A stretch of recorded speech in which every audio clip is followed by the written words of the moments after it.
penjelas-penjelas dari apa yang datang sesudahnya, dari apa yang datang sebelumnya, lalu diperjelas lagi dengan apa yang datang sesudahnya, Injil, Taurat, Zabur.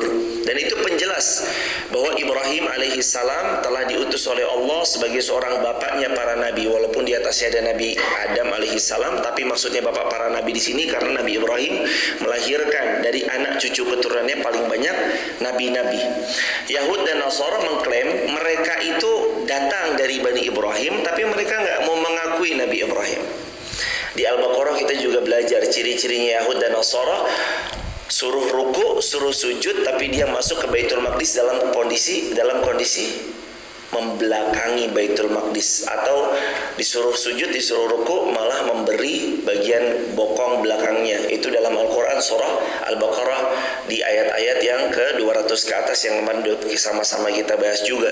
Ciri-ciri yang berikutnya adalah mereka juga suka membantah padahal mereka datang melihat kebenaran itu. Ciri-ciri Yahudi yang ketiga adalah mereka adalah golongan-golongan yang membunuh nabi-nabi mereka yang diutus kepada mereka. Ciri-ciri yang keempat adalah mereka mengingkari dengan penuh kedustaan, serta mereka tidak mau membenarkan padahal kebenaran itu telah datang kepada mereka.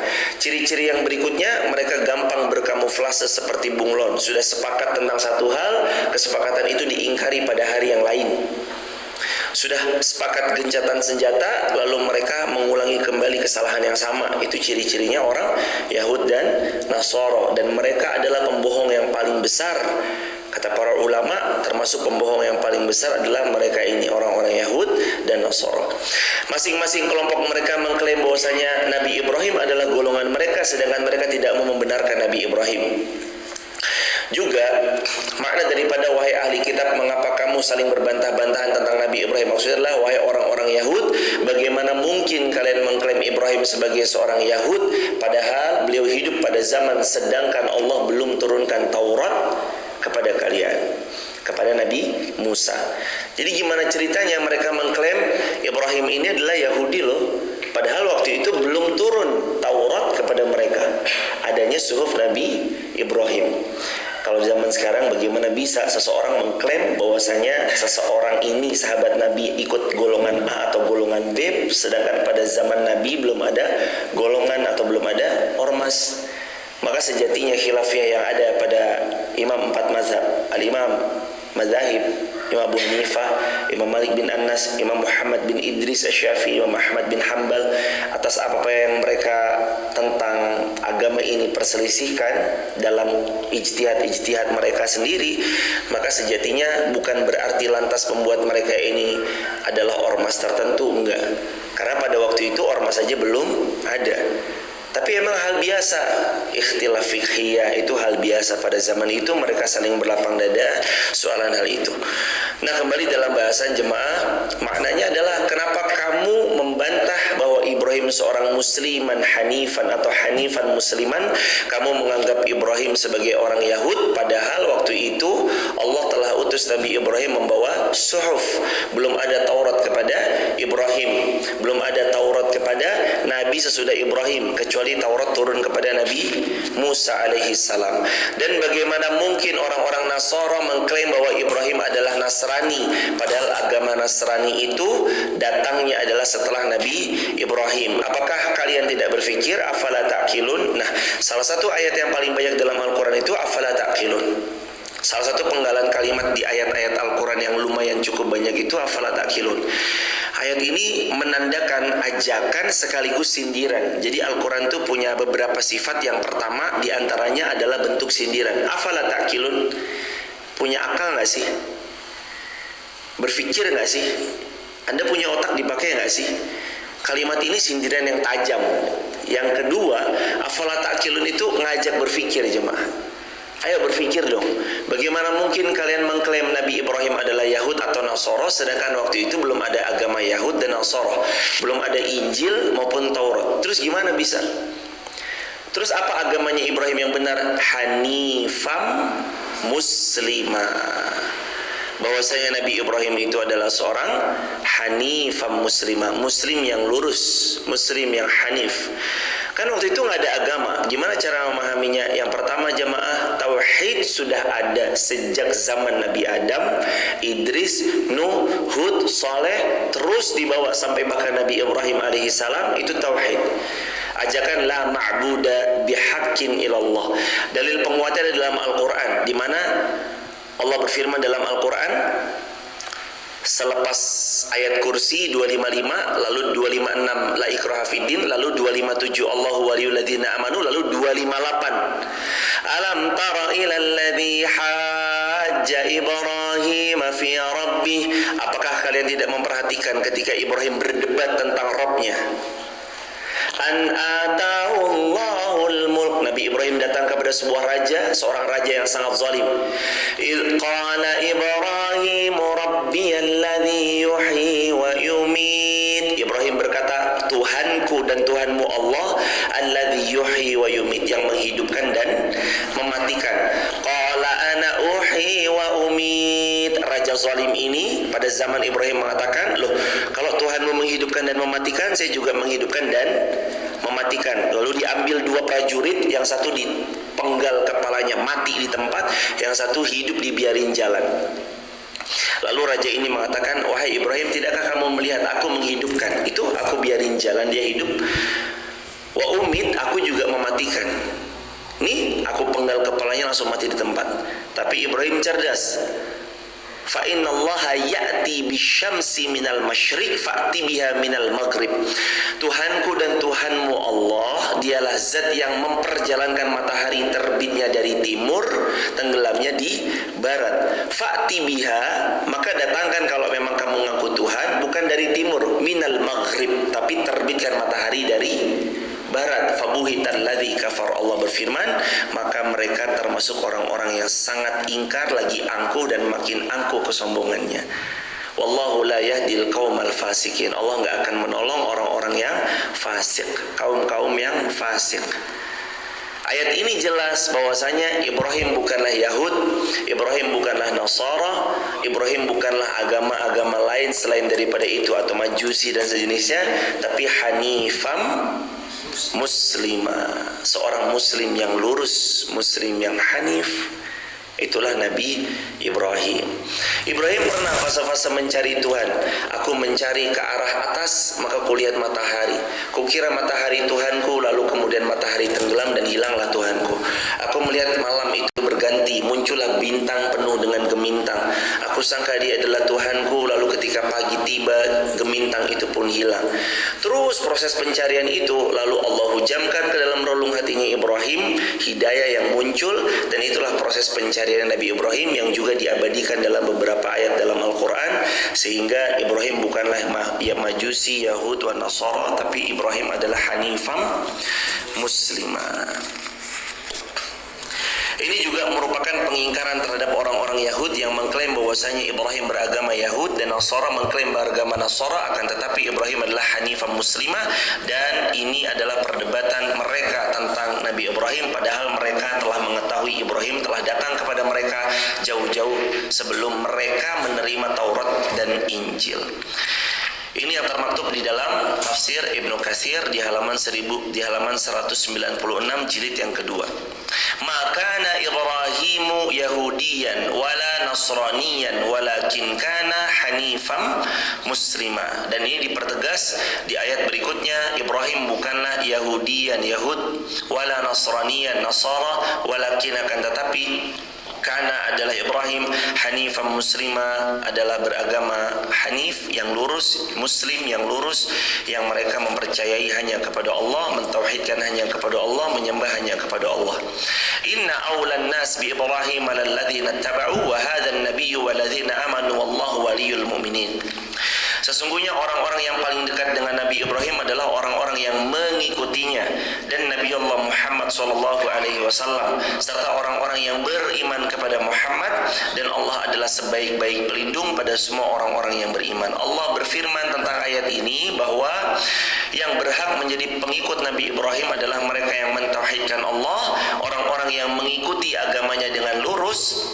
Jadi keturunan Nabi Muhammad SAW itu agamanya agama apa? Kalau ditanya, Satu masa fatrah, tapi satu lagi ada yang beragama mengikuti agamanya Nabi Ibrahim, seperti haji. Kan Nabi Ibrahim sudah perintahkan kepada manusia untuk menunaikan haji. Sejak zaman Nabi Ibrahim juga sudah ditunaikan, namanya kurban, yaitu syariat-syariat yang sudah ada sejak zaman Nabi Ibrahim. Berhaji, berkurban. Wa adzin finnas lil hajj, maka perintahkan manusia itu untuk berhaji. Dan manusia engkau akan dapati dia membawa untanya yang gemuk lagi kurus, mereka semua memenuhi panggilan Allah untuk berhaji. Dan ini salah satu keutamaannya jamaah. Kata Nabi SAW, al-hajjul mabrur laisa lahul jaza illal jannah. Maka kalau anda bisa berhaji sesegera mungkin, berhajilah. Kalau anda bisa daftarlah. Kalau memang anda merasa qadarullah ma syaa fa'al, mampu untuk berfurodalah. Semahal apapun uang yang anda keluarkan. Furoda, kalau yang bintang 5,5 miliar, 500 juta, bahkan ada yang lebih. Kalaulah anda keluarkan itu semua jamaah, membeli surga harga yang sangat murah. Saya pernah kisahkan waktu itu Sayyidina Utsman bin Affan membeli sumur 160 miliar seharga 40.000 dinar. 1 dinar 4 juta. 4 juta kali 40.000 sama dengan 16 miliar. Membeli sumur harga, mohon maaf 16 bukan 16, 160 miliar. Karena 40.000 dinar dikali 4 juta rupiah. Kalau kurs 1 dinar 4 juta. 160 miliar membeli sebuah sumur, namanya sumur rumah. Itu sumur bukan sembarang sumur, tapi dalam riwayat Bukhari kata Nabi SAW, man hafara rumah falahul jannah. Siapa yang membeli sumur rumah ini maka dijamin baginya masuk surga. Utsman tutup mata. Dibelinya sumur rumah, awalnya nggak dijual, tapi karena lobinya yang elok dan apik dijual setengahnya. Sehari milik Utsman, sehari milik Yahudi. Akhirnya dibeli setengah dalam rupa bentuk uangnya 20.000 dinar. Karena sehari milik Utsman digratiskan, pas milik Yahudi dimonopoli, dijual 2 gentong 1 dirham atau 70.000 2 gentong. Walhasil Yahudi yang milik 1 hari Yahudi 1 hari Utsman gak laku, karena semua orang berbondong-bondong datang ketika hari milik Utsman, sebab Utsman memberikan secara gratis dan cuma-cuma. Akhirnya Yahudi putus asa, udah gak laku, dijual semuanya. Berapa kamu mau jual? Seperti kamu beli pada awalnya, 20.000 dinar tambah 20.000 dinar, jadi 80 miliar ditambah 80 miliar, 160 miliar. Ditanya kenapa beli mahal-mahal? Jawabannya, membeli surga tidak ada yang mahal. 160 miliar dapat man hafara rumah falahul jannah. Siapa yang beli sumur rumah ini baginya surga, maka itu bukan harga yang sangat mahal, tapi harga yang sangat murah. Karena yang kita dapat adalah surganya Allah, kata Utsman bin Affan dalam Ashabur Rasul jilid yang pertama di bab yang ketiga. Makanya hadirin, kalaulah Allah berikan kita kelebihan rezeki, mampu kita berfurodalah. Walaupun harus habis 500 juta, walaupun harus habis 700 juta, karena sungguh yang kita beli bukan hanya sekedar nominal, tapi yang sedang kita bayar adalah al-hajjul mabrur laisa lahul jaza illal jannah. Haji mabrur gak ada balasannya kecuali surganya Allah Subhanahu wa taala. Nah, perintah haji udah ada sejak zaman Nabi Ibrahim. Bahkan nanti kalau kita melihat di dekat-dekat daripada maktab-maktab para jamaah haji, ada di sana namanya Mazbah Ismail atau Mazbah Ibrahim. Tempat di mana sebuah tugu, ada lobangannya kecil. Di tugu itu dulu Nabi Ismail dibawa oleh Nabi Ibrahim mau disembelih di atas, tapi karena keikhlasannya daripada ibundanya, keikhlasannya daripada Nabi Allah Ibrahim alaihissalam, juga terabadikan dalam Al-Quran. Al-Quran surah As-Saffat ayat 102, qala ya abatif al-ma tu'mar satajiduni insyaallah minas sabirin. Wahai ayahku, kalau emang Allah perintahkan dalam mimpimu untuk menyembelihku, sembelih aku saja, engkau akan dapati aku termasuk orang-orang yang sabar.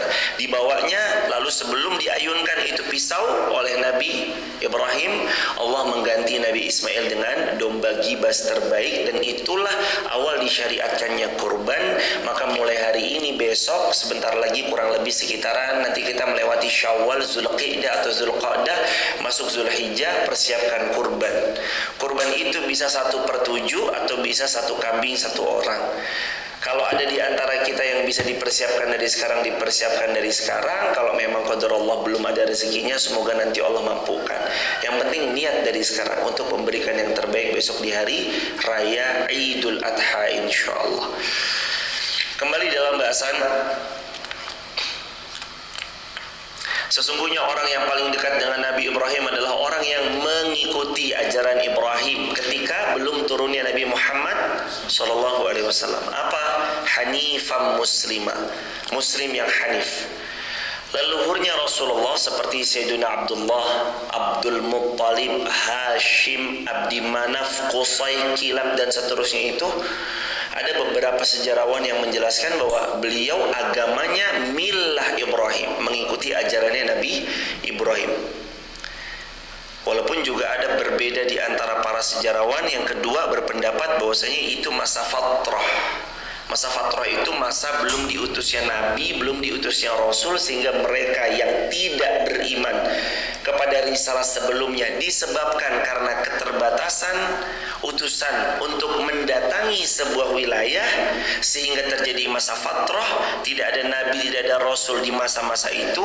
Allah ampuni, wa ma nu'adzibina hatta nab'atsa rasula, atau kama qala dalam ayat Al-Quran, dan Allah tidak mengazab mereka sampai-sampai nab'atsa rasula, kami Allah mengutus ke tengah-tengah mereka Rasul, seorang Rasul yang membimbing mereka. Sedangkan sejak zaman sebelum Rasulullah, Nabi dan Rasul itu diutus hanya untuk terbatas kaum-kaumnya aja.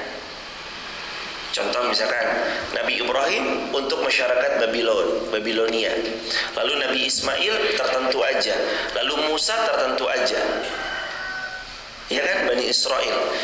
Kecuali baginda Rasulullah Muhammad sallallahu alaihi wasallam, Allah berfirman dalam Al-Quran, sesungguhnya Allah mengutus Rasulullah rahmatan lil alamin, menjadi rahmat untuk semesta alam. Dan itulah keistimewaannya baginda Rasulullah Muhammad sallallahu alaihi wasallam untuk semua manusia yang ada di atas muka bumi ini. Inna likulli nabiyyin ulatan min nabiyina wa inna wali minhum abi wa khalilullah. Kata Rasulullah sallallahu alaihi wasallam dalam hadis riwayat Imam Tirmidzi nomor hadis 2999, sesungguhnya setiap nabi memiliki wali dari kalangan nabi, dan sesungguhnya waliku adalah leluhurku, ayahku Nabi Ibrahim alaihi salam, yang mana beliau adalah kekasih Allah. Jadi Nabi Muhammad SAW punya wali. Di antaranya walinya adalah Nabi Ibrahim alaihissalam. Maksud wali di sini adalah yang membuat jalur itu tetap ada, jalur ketauhidan itu tetap ada.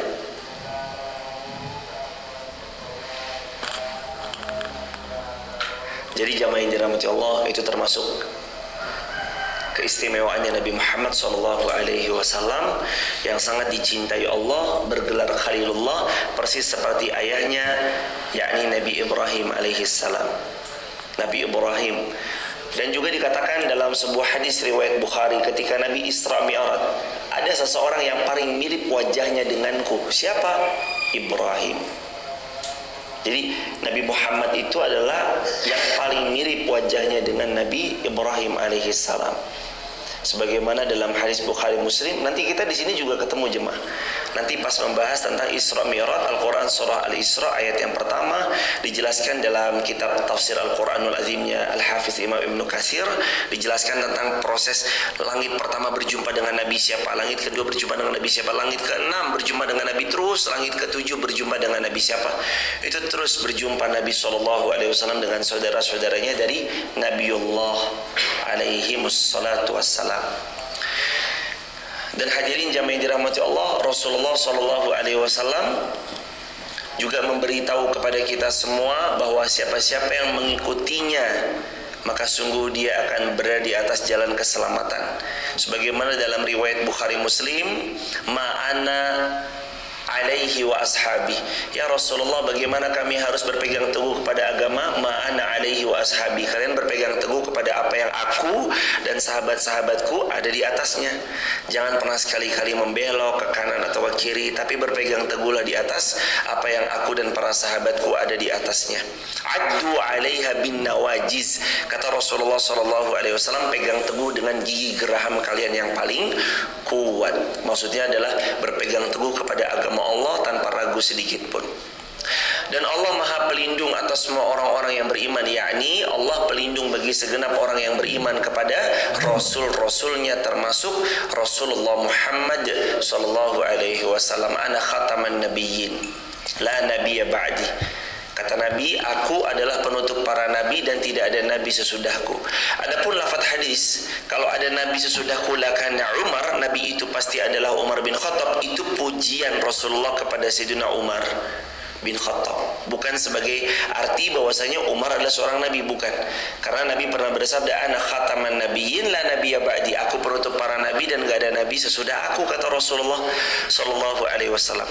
Dan nanti diutusnya Nabi Isa jelang-jelang akhir zaman, dalam kitab Mausu'ah fil Fitan, dalam riwayat Bukhari, Muslim, Abu Dawud, Tirmidzi, Nasai, Ibnu Majah, Nabi Isa akan Allah turunkan ke bumi, dua tugasnya, satu membunuh babi, dua membunuh Dajjal, plus satu lagi menegakkan kebenaran berdasarkan syariatnya siapa? Rasulullah Muhammad sallallahu alaihi wasallam. Bukan syariatnya Isa, bukan syariatnya Isa atau Musa atau Ibrahim atau syariat nabi-nabi sebelum Rasulullah, tapi Nabi Isa akan tunduk patuh kepada syariat Rasulullah Muhammad sallallahu alaihi wasallam. Dan lagi-lagi itu membantah wa ma salabuhu wa ma qataluhu walakin syubbiha lahum. Nabi Isa bukan yang kalian salib, Nabi Isa bukan yang kalian qataluh, bunuh, walakin akan tetapi syubbiha lahum, yang kami serupakan dengan Nabi Isa, dan Nabi Isa kami angkat ke langit, kami simpan pada waktu yang hanya Allah yang tahu waktunya kapan, sampai nanti di akhir zaman kami turunkan Isa untuk membunuh Dajjal, membunuh babi, menegakkan keadilan, menjalankan syariat baginda Rasulullah Muhammad sallallahu alaihi wasallam. Itulah Nabi Allah Isa alaihi salam.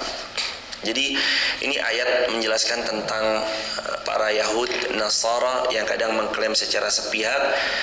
Sampai ayat 69 pun jamaah, waddat ta'ifatum min ahlil kitab, segolongan ahli kitab ingin menyesatkan kalian, padahal sesungguhnya mereka tidak menyesatkan kecuali diri mereka sendiri, tetapi mereka tidak sadar tentang hal itu. Kadang-kadang kalau kita refleksikan, ada orang ini sering menyesatkan orang tapi dia nggak sadar, padahal tidaklah dia menyesatkan kecuali dirinya sendiri. Ada orang membohongi orang padahal dia nggak sadar dia sedang membohongi dirinya sendiri. Apalagi zaman sekarang jamaah, orang bebas berbicara, sosial media jadi tempat di mana orang bebas mengekspresikan. Tapi semakin tinggi orang berinteraksi, makin banyak ilmu yang masuk, makin pintar orang itu memfilter dan menyaring informasi yang datang.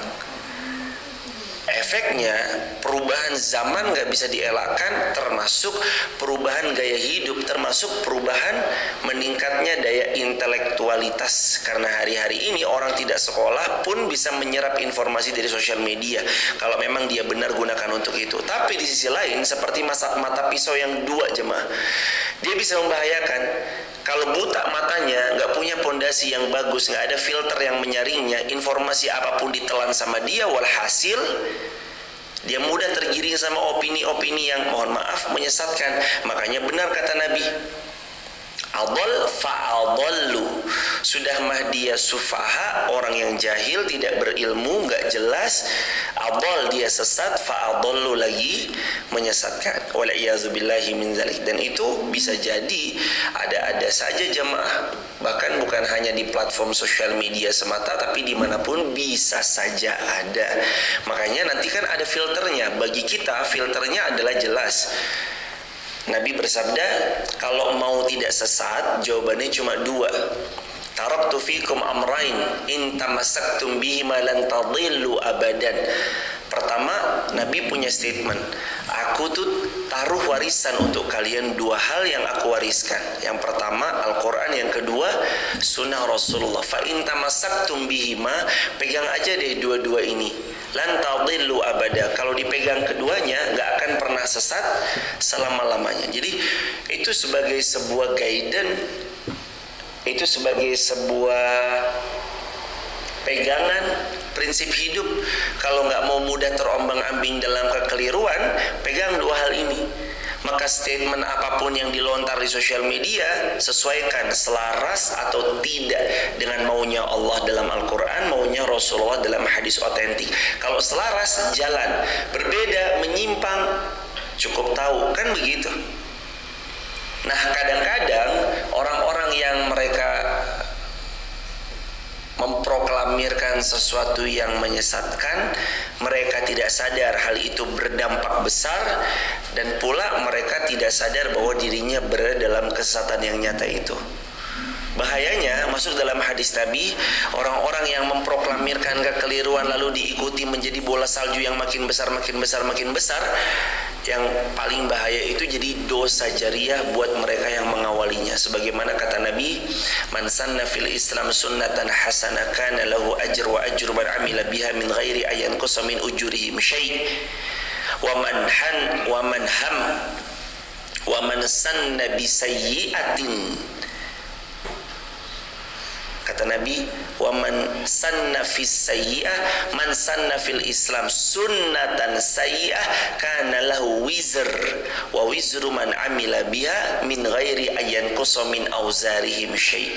Siapa yang mengawali satu tren baik, diikuti tren baik itu, dia dapat pahala jariah. Siapa yang mengawali satu tren buruk, diikuti tren buruk itu, maka dia dapat dosa jariah. Dan itu nyata, dosa jariah akan ada. Hati-hati dalam buat tren, hati-hati bersosial media, hati-hati update status.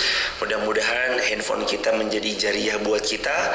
Handphone kita besok bersaksi di hadapan Allah tentang apa kita menggunakan mereka, dan semoga ini menjadi alasan terbaik yang nanti memberatkan timbangan amal kebaikan kita di hari kiamat kelak. Amin ya rabbal alamin. Ayat 70 ini masih sama ya jamaah. Ya ahlal kitab lima takfuruna bi ayatillah wa antum tashhadun. Ayat ke-70 Ali Imran, wahai ahli kitab, mengapa kamu mengingkari ayat-ayat Allah padahal kamu tahu yang benar yang mana? Jemaah buka lagi deh di Al-Quran surah Al-Baqarah. Ya'rifuna kama ya'rifuna abna'ahum. Mereka tuh kenal Muhammad seperti mereka mengenal anak-anak mereka sendiri. Kita udah bahas itu kemarin di Al-Baqarah. Mereka tahu Al-Quran, mereka tahu Muhammad, mereka kenal seperti mereka kenal anak-anak mereka sendiri, tapi mereka nggak mau beriman. Mereka tahu Quran tapi mereka nggak mau percaya. Boleh jadi orang yang lagi disindir bukan cuma termasuk wahai ahli kitab aja. Boleh jadi orang itu adalah kita. Kita tahu Al-Quran itu adalah kitab yang sah, tapi kita enggan berpedoman padanya. Kita tahu Al-Quran sebaik-baiknya petunjuk, kita malah mengambil petunjuk selain dari petunjuk Al-Quran. Kita tahu guidance terbaik adalah Al-Quran, petunjuk terbaik adalah Al-Quran. Zalikal kitabu la raiba fihi hudal lil muttaqin. Kita malah menjadikan salah satu hal di luar Al-Quran sebagai pedoman hidup. Udah pasti keliru, ya jelas pasti keliru. Udah pasti salah, ya jelas sudah pasti salah. Karena Allah punya statement, Allah yang paling tahu kita, Allah yang menciptakan kita, Allah yang paling mengerti bagaimana ciptaannya ini harus menjalani episode hidupnya. Dzalikal kitabu la raiba fihi hudal lil muttaqin. Maka boleh jadi yang mengingkari ayat-ayat Allah itu bukan cuma ya ahlal kitab, bukan cuma ahli kitab, tapi boleh jadi kita termasuk. Kita yang gak mau diatur bagaimana Allah sudah punya aturan, kita yang gak mau ditunjukkan sebagaimana Allah punya petunjuk, kita yang gak mau melihat pedoman kita padahal sudah jelas-jelas Al-Quran adalah petunjuk pedoman kehidupan seorang muslim yang di dalamnya pasti ada selaksa kebaikan, tapi mengingkarinya. Wa antum tashhadun, kata ulama di sini, padahal kalian tahu loh, padahal kalian itu ngerti, padahal kalian itu sebenarnya tahu tapi gengsi, tahu tapi malas, tahu Al-Quran itu benar tapi nggak mau menjalankan kebenaran yang ada di dalamnya, padahal maslahat yang besar ada di dalamnya. Ya ahlal kitab lima talbisunal haqqa bil batil. Nah, Ali Imran ayat 71 itu sama dengan maknanya Al-Baqarah ayat 42. Jadi Ali Imran ayat 71 itu maknanya sama seperti Al-Baqarah ayat 42. Apa talbisul haqqa bil batil. Jangan dicampur adukan, jangan dimix antara yang hak sama yang batil. Ini maknanya sama. Wahai para ahli kitab, lima talbisunal haqqa bil batil. Kenapa sih kok dicampur adukan antara yang hak sama yang batil? Sebenarnya dalam Islam tuh nggak terima dicampur adukan, putih-putih, hitam-hitam, nggak ada abu-abu. Barang hak, barang batil nggak ada di tengah-tengah. Lu ada tuh tengah-tengah, namanya apa? Syubhat. Kata Nabi apa soalan syubhat dalam hadis Muslim? Barang siapa yang bermain ranah syubhat, dia terjatuh ke jurang api neraka. Tapi barang siapa yang menjaga diri dari syubhat, dia telah menyelamatkan agamanya. Berarti syubhat sama dengan haram. Syubhat mendekati haram, syubhat sama dengan haram. Kata Nabi kan, siapa yang main-main di ranah syubhat tergelincir ke jurang neraka. Siapa yang menjaga diri dari syubhat, hal-hal yang remang-remang dijaga, dia telah menyelamatkan agamanya. Berarti jangan main ke ranah syubhat. Kan gitu. Jadi dalam Islam putih-putih, hitam-hitam. Dalam Islam putih-putih, hitam-hitam, nggak ada abu-abu. Dalam Islam barang hak, barang batil nggak ada di tengah-tengah. Qul ja'al haq wa zahaqal batil innal batila kana zahuqa. Allah berfirman dalam Al-Quran, kalau datang yang benar, yang batil pasti sirna. Innal batila kana zahuqa. Quran surah Al-Isra ayat 84. Udah pasti barang hak muncul, barang batil sirna. Terminologi secara bahasanya, yang barang hak ini harus disuarakan, namanya aja qul. Gimana ceritanya qul tapi nggak disuarakan? Bukan qul namanya. Qul ja'al haq itu artinya suarakanlah kebenaran. Dalam bahasa yang lebih luasnya, tampilkanlah kebenaran. Dalam bahasa yang lebih luas lagi, uploadlah, postinglah kebenaran. Kalau kebenaran itu diposting, diupload, diunggah, zahaqal batil, maka yang sirna itu batil, maka kebatilan itu pasti sirna. Innal batila kana zahuqa. Namanya kebatilan itu pasti sirna. Tapi bukan serta-merta ayat ini menjadi landasan dikit-dikit semua amal ibadah diposting. Bukan juga. Maksudnya adalah suarakan kebenaran, posting aja yang baik, yang benar. Tapi tetap nasihatnya Al-Imam Syafi'i rahimahullah dipegang. Milikilah kalian amal rahasia yang hanya kalian dan Allah saja yang tahu. Jadi selain apa yang diposting, selain apa yang diunggah, diupload di sosial media, tetap harus ada amal andalan yang cuma kita sama Allah aja yang tahu, yang lain nggak tahu. Agar supaya nggak semuanya juga jemaah itu blow up. Karena namanya seorang hamba harus punya tuh amal-amal rahasia. Hamba sama Robnya aja yang tahu. Mungkin ada sedekah sirnya di balik sedekah terang-terangannya ya. Ada sedekah sembunyi-sembunyinya. Di balik itu nanti ada juga amal baiknya yang secara sembunyi-sembunyi mereka lakukan. Jadi di antara semua amal tidak serta-merta mesti di-upload semuanya. Tetap ada amal yang kita sembunyikan yang hanya kita dan Allah saja yang tahu. Ayat ke-72 71 ya. Mengapa kamu mencampur adukan antara yang benar dan yang batil, padahal kamu tahu mana yang benar? Wa antum ta'lamun, padahal kamu tahu yang benar itu yang mana. Ini kan sama, senada sama ayat yang tadi. La wala talbisul haqqa bil batil wa taktumunal haqqa wa antum ta'lamun. Lah, kalian kan tahu kan barang hak mana, barang batil mana. Wa taktumul haqqa. Lah, kalian tuh tahu yang benar yang mana. Apalagi kalian sudah tahu lagi. Kalian udah megang yang benar yang mana, udah gitu tahu lagi. Gak bisa jamaah dicampur adukan yang hak sama yang batil. Bagaimanapun barang hak ya barang hak, barang batil ya barang batil. Dan juga soal barang hak, barang batil ini jamaah, menyuarakan itu hari ini adalah hal yang sudah harus layaknya disuarakan. Kalau kata Al-Imam Abul Hasan Asyadzili, beliau bilang tuh gini, wahai murid-muridku, tampakkan kebaikan-kebaikan kalian karena telah datang masa di mana orang bangga dengan kejahatan dan keburukan yang mereka lakukan. Ini Abul Hasan Asyadzili bilang gitu sama murid-muridnya. Zaman kapan tuh jemaah?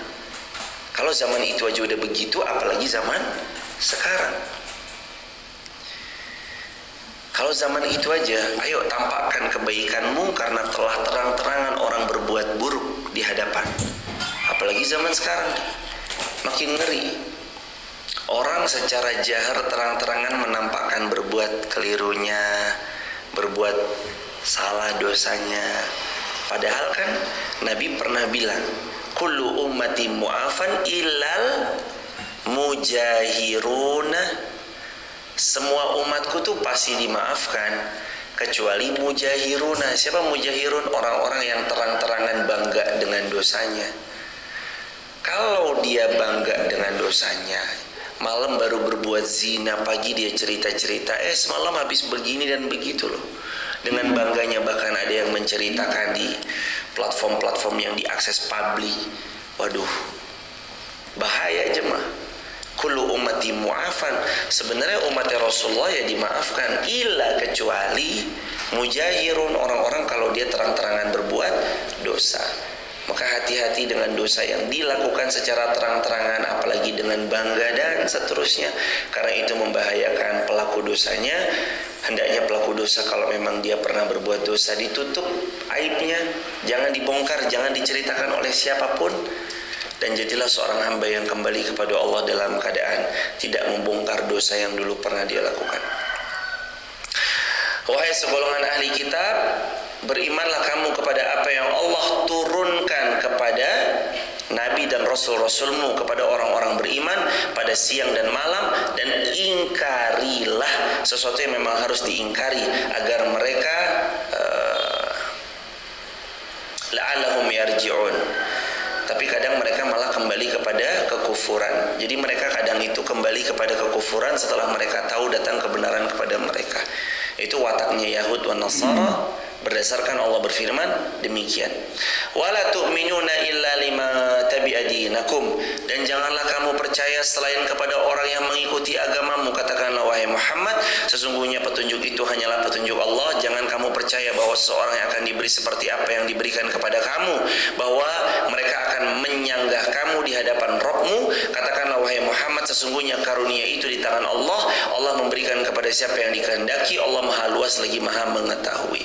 Qul innal fadla biyadillah. Ketahuilah karunia terbaik itu ada di sisi Allah. Hadirin, Allah tuh ngasih karunia yu'tihi mayyasha, kepada siapa yang Allah mau. Kalau Allah mau, Allah kasih. Terus gimana cara kita tahu kita dimaui Allah atau kita tidak dimaui Allah? Jawaban para ulama itu sebenarnya manusia sudah Allah maui tentang keimanannya. Tapi ada yang terhalang dengan gengsi, ada yang terhalang dengan jabatan, kaya raya, karena dia berilmu lalu enggan duduk di majelis ilmu, ataupun karena 4 faktor secara umum. Yang pertama faktor harta, yang kedua kekuasaan, yang ketiga ilmu, yang keempat bertambahnya amal salih. 4 ini yang kadang menghambat orang menerima kebenaran. Karena hartanya kaya, kekuasaannya pejabat, ilmunya orang pintar. Lalu yang keempat karena faktor amal solihnya. Ngerasa udah makin solih, ngerasa udah gak perlu lagi deh beramal, gak perlu lagi begini dan begitu. Padahal sangat perlu. Yu'tihi mayyasha. Jadinya sebenarnya semua orang itu udah dikasih sinyal sama Allah. Tapi ada yang terhalang gengsi, ada yang dia menjemput sinyal hidayah itu. Siapa yang menjemput? Mereka yang dikehendaki Allah kebaikan. Yu'tihi mayyasha. Allah bagi hidayah sama dia. Yahdi mayyasha wa yudhillu mayyasha, atau yudhillu mayyasha wa yahdi mayyasha. Dalam Al-Quran Allah beritahu, Allah tuh sesatkan siapa yang emang yaudah nih. Gara-gara apa biasanya?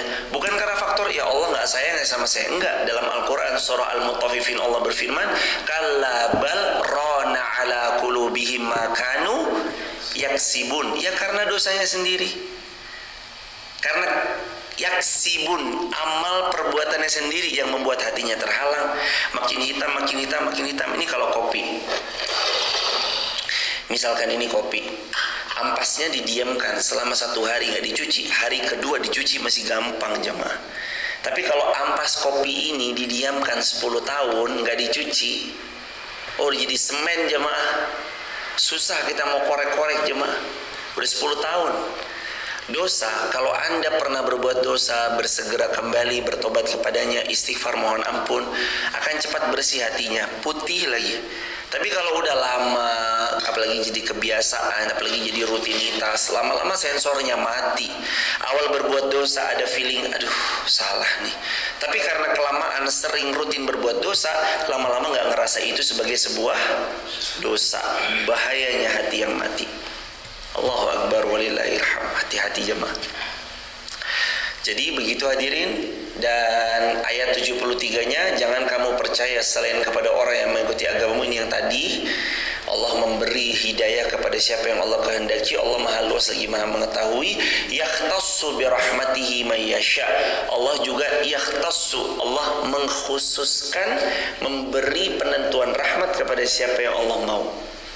Yakhtas, dikhususkan kepada siapa yang Allah mau. Tapi kan pertanyaannya, apakah kita tahu Allah ngasih yang Allah mau yang khusus itu sama siapa? Nggak tahu kan? Makanya tugas kita menjemput supaya kita menjadi hamba terkhusus pilihan Allah Subhanahu wa taala. Wallahu dzul fadlil azim. Allah Maha pemilik karunia yang besar, dan karunia itu karunia yang tiada batas. Artinya, kata para ulama di sini, Allah memberikan karunia rahmat kepada semua makhluknya, asalkan makhluknya mau taat sama Allah Subhanahu wa taala. Kan kayak orang tua aja kan. Ya tentu bukan berarti menyamakan, tidak. Sebuah analoginya hanya, anakku, bapak ibu kasih tahu yang baik buatmu begini ya, tapi kalau kamu mau berbuat buruk silakan, tapi siap-siap belangsak hidupmu.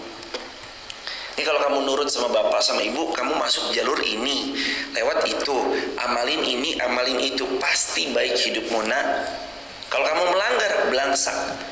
Allah tuh saking luasnya rahmat Allah, orang yang gak percaya sama Allah, orang yang kufur, bahkan ateis sekalipun aja dikasih rezeki gak sama Allah. Dikasih. Orang gak yakin, harusnya kan, kamu gak percaya sama saya, gak usah dikasih rezeki.